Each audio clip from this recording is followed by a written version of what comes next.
Hi, this is Michael Cohen. I'm a Dallas estate and elder law planning attorney. I'm joined by my good friend and cohort of many years on our radio show together, Don Crawford Jr. Thank you for doing the podcast with me as we've been doing, for years. It just was on radio. Of course. Today's topic is kind of an update on Jimmy Buffett's estate, Hey, which Buffett. we called Wasting Away in Margaritaville. And the reason for that is the estate keeps on diminishing because of the way the trust was written. Yeah. All right. So Jimmy Buffett had co-trustees of his trust. Uh, he had his wife and his longtime financial advisor. Well, the wife got upset with the financial advisor because, first of all, he had made some bad investments. He was paying himself for those bad investments, and she wasn't getting enough money. And so he countersued, and so she sued to remove him as a trustee. Well, he countersued and said, "Well, you're not doing what you're supposed to do. You're a fiduciary, you're a co-trustee, and you're not doing your job. And in fact, you're hindering my job of trying to do something for the benefit of this $275 million estate." What was the problem? The problem was in the trust, there was no provisions on how somebody could be removed or a new one appointed. Now, so what happened recently this year in 2026 is after they were suing each other, the first of all, the court said, "I'm sorry, there was no provisions in here. We're not going to let you remove each other. You're going to have to work with each other. And this is how you should probably learn from that." And so the financial advisor said, "Well, my legal fees should be paid from Jimmy Buffett's estate, which was a couple of $1 million." The court agreed. So, and it's now she's appealed. So guess who's winning? The attorneys are winning, quite frankly. I think you should kill all the lawyers. Oh no, some of my best friends are Almost. lawyers. Almost Well, all. almost all, almost all. Some of my best friends are lawyers. All Mhm. right. So what are the lessons that we should learn? Well, number one, you better absolutely be sure if you have co-trustees. So often you have the parents say, "Oh, I'll have these two children do it together." They'll never disagree, right? Well, when there's two people, there's Yeah. always a possibility of Always. disagreement. Always. So if that's the case, then what should you do? Well, either one, you just don't have two trustees. You could have one trustee.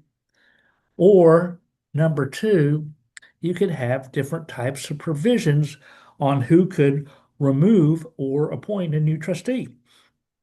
So, for example, you could either have a trust pointer and remover, I suppose.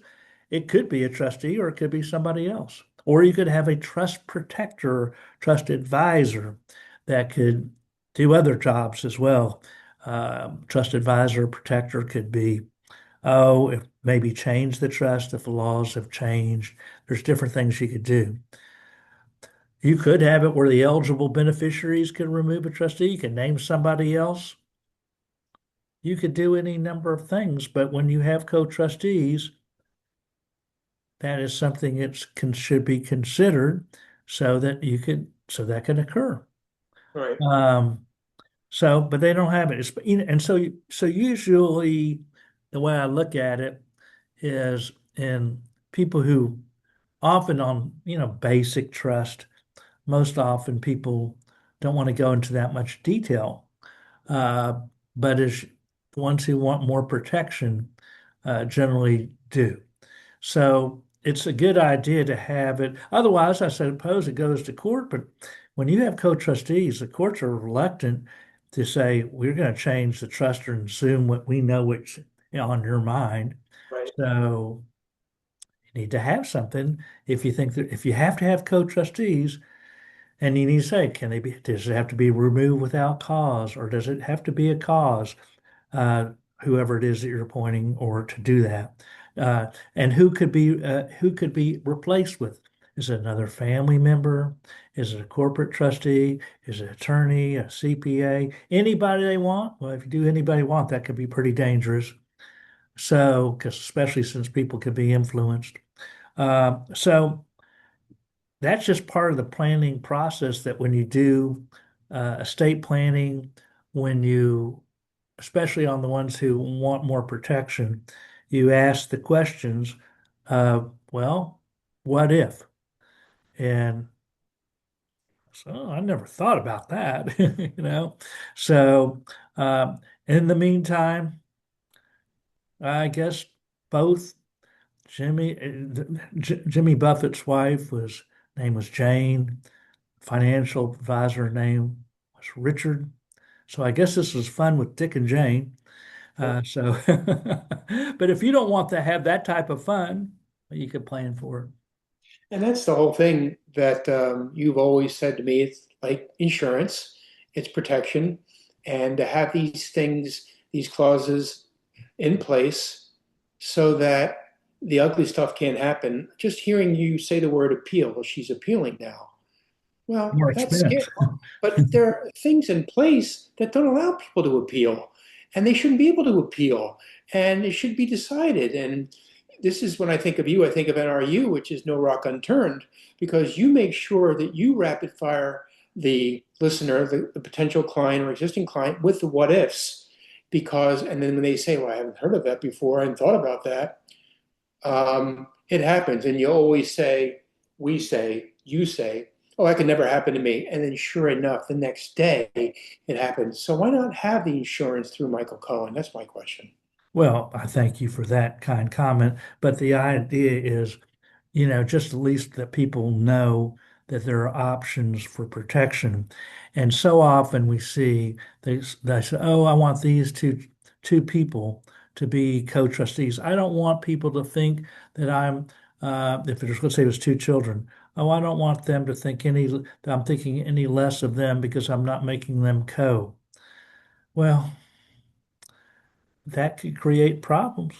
But Right. if you absolutely want to have it, well, just better have some protections in place so that you could do something if bad things that were unforeseen become, yeah, you want to have to be looking for that lost shaker of salt like Jimmy Buffett's Right. family is.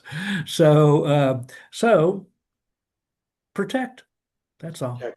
And the best way to protect is to attend Michael's next workshop, which is every month. You just need to go to his website or call him to find out when the next one is. And if you can make it, they're in person, they're free, they're in Dallas, and they're exceptional workshops. You will not waste 1 second of your time, and you'll be really glad you went to it. I was thinking when you were talking about those things like LegalZoom and AI, and they're helpful for some people, but that's the word people. You can't do this with just them alone, AI especially. You need the human touch, the human factor, and they need people like you to make sure that they have the attorney that's honest and efficient and very smart.